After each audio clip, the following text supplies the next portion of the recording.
together for September, Faison.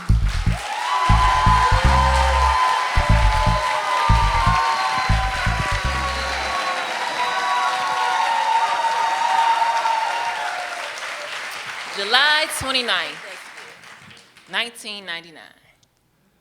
I'm 18 years old, just graduated from Kettering the year prior, and now I'm laying in a hospital bed, admiring my beautiful baby girl, Carlia.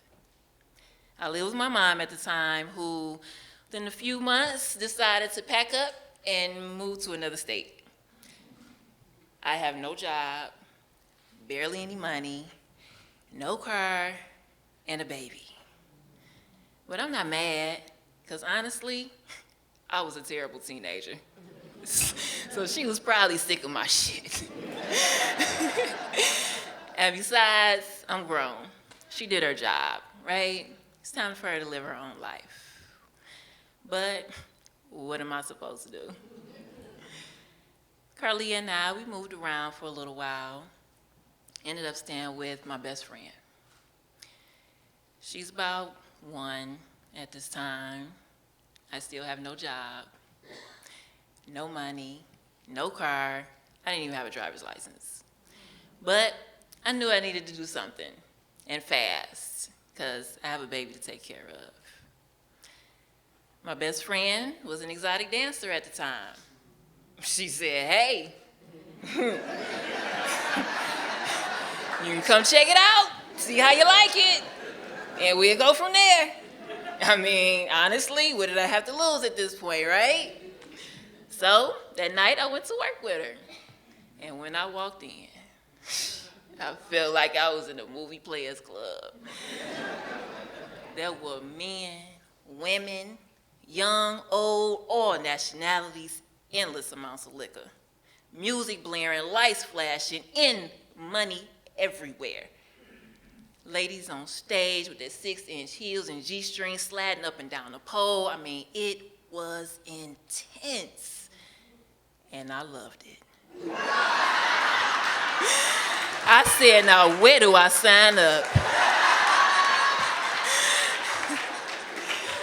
I took the next couple days to get my stripper gear together, my heels and my G-string and my fancy bra, and I was ready.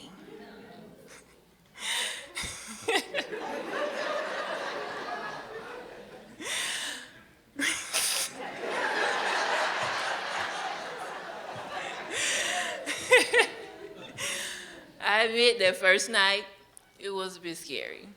Had to get dressed in this wide open room with all these strange women, and had to trust that none of them were gonna touch my stuff, because we ain't trying to bust no heads on the first night, right? But got myself together, headed upstairs to where all the action was, took a couple deep breaths, and started to work the room. Hey, lap dance after lap dance until I heard Strawberry coming to the stage. Yes, that's the name I gave myself because I was oh so sweet. I got on stage, closed my eyes, and just let the music move me. When my set was over, I opened my eyes, and it was money all over the place. I thought to myself, like, hold on, is all of this for me? Man, do you know how many packs of diapers, wipes, how much food I can buy with this? Rent? Stop playing. I collected my proceeds and exited stage left. The end of the night, we gathered our belongings, tipped the DJ, and we left. We got to the house, counted my cash. It came out to a couple $100. I said, now hold on.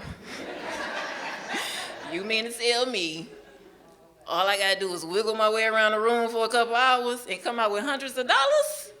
Best friend said, yeah, it's a wrap. Next couple months, I was cool. Didn't have to dance with my eyes closed.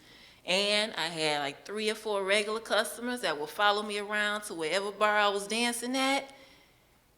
And a few months later, baby and I were able to move into our own apartment. life was good. Fast forward, 2002, I'm pregnant with my son, Dante. Now, in about 3 months, yes, I'm still dancing, and baby daddy was right there with me. I was dancing for a gentleman off to the side, and baby daddy just happened to be standing right next to us. The guy put his hand on my stomach. Baby daddy looked. It wasn't anger, though. It was the look of pain. And in that moment, I knew that was the end of my nightlife. I didn't work for the rest of my pregnancy. So I just went from making hundreds of dollars a night to depending on him and the government to pay my bills. I didn't like that. But January 2003, it's time to get back to the money. But the club life was officially a thing of the past, so I had to resort to getting a regular job. I was hired as a security guard. My first post was the Super Kmart on 7 Mile and Myers.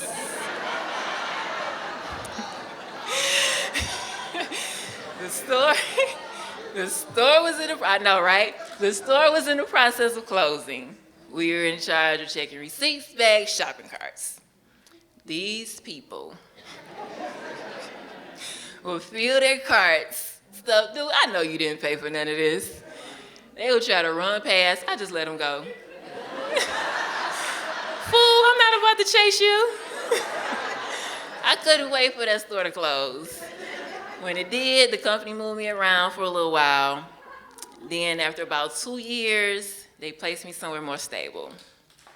I was assigned to a major financial institution where we covered the bank branches, main cash vault. Finally, some action. I was armed, y'all. And not with a little flashlight either. They trusted the kid with a whole 6-shooter, and that was top flight security 2.0.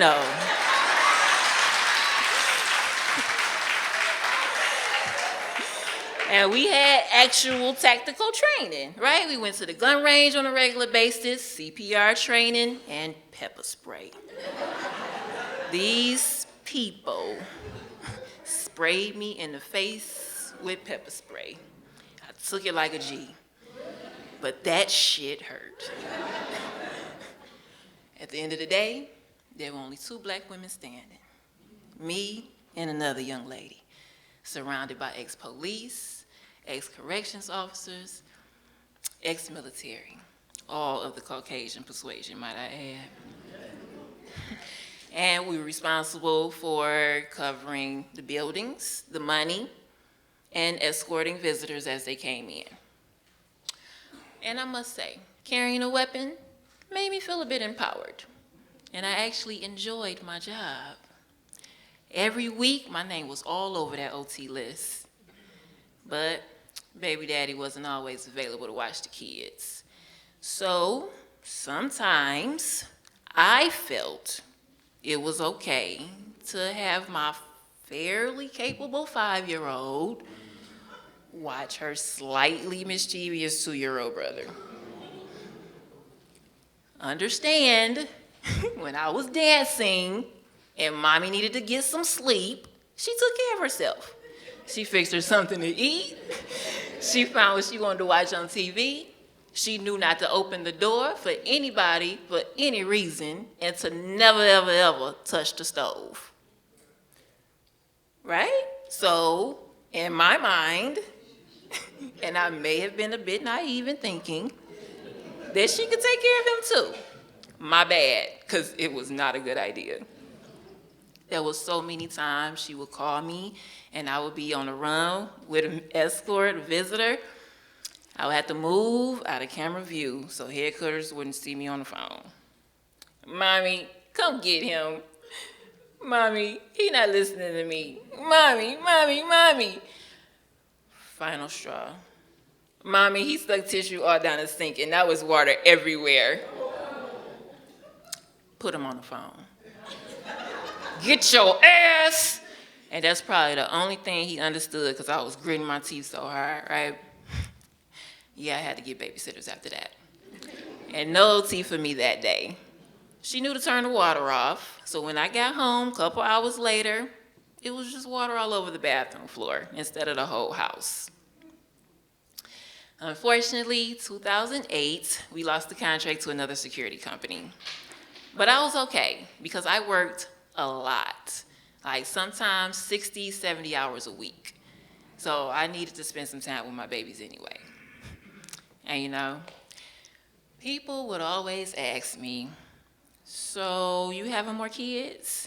For what? I have a girl and a boy. There is nothing else. Especially because I was always the one who said, I'm not having kids. So when I got pregnant with my daughter, I said, now who in their right mind thought it was a good idea for me, of all people, to be in charge of another living organism? I mean, seriously. But here we are, 9 years after having my son, April 1st of all days, 2012. I just gave birth to another beautiful baby girl, Miss Camilla Sky. Now, what am I supposed to do with 3 kids? Luckily, Carlia and Dante were old enough to help out a little bit. And after almost 14 years of being gone, my mother is back in Detroit. So I had some help, and I thank God for it, because sheesh. When Camilla was about 4, I started working downtown as an auditor for a major title company, and they worked us like slaves.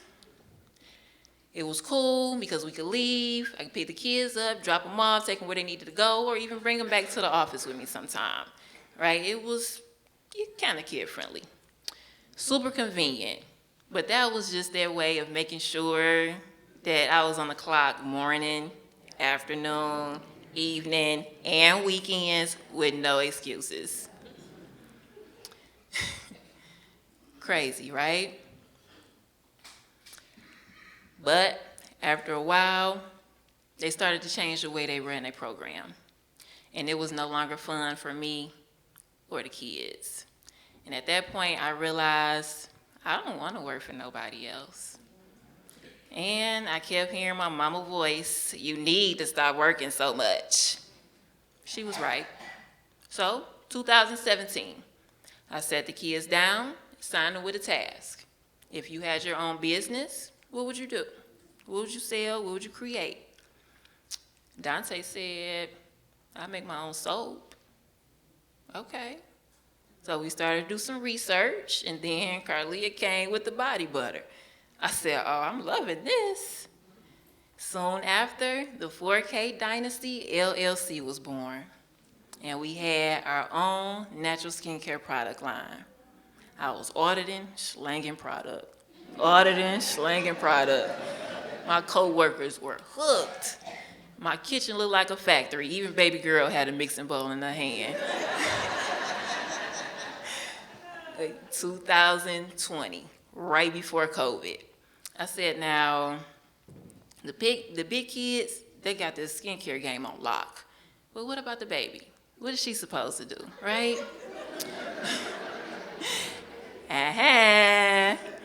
Puzzles. Started to look into how we can make our own puzzles. And that turned into a whole custom print business, right? Then the world shut down. The company had us working from home, and I took full advantage. I was doing more 4K Dynasty work than auditing. So by the time the pandemic was over, and they said, okay, y'all can come back to the office now. Not this one. I got a taste of what real full-time entrepreneurship looked like. I ain't never coming back. And I never did. By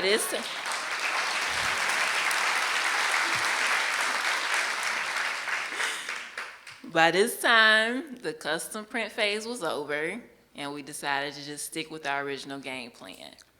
And now, the 4K Dynasty has a full line of natural luxury bath and body products, skincare, self-care, hair care products coming soon. And although I do most of the work, we work together as a team to get things done, right?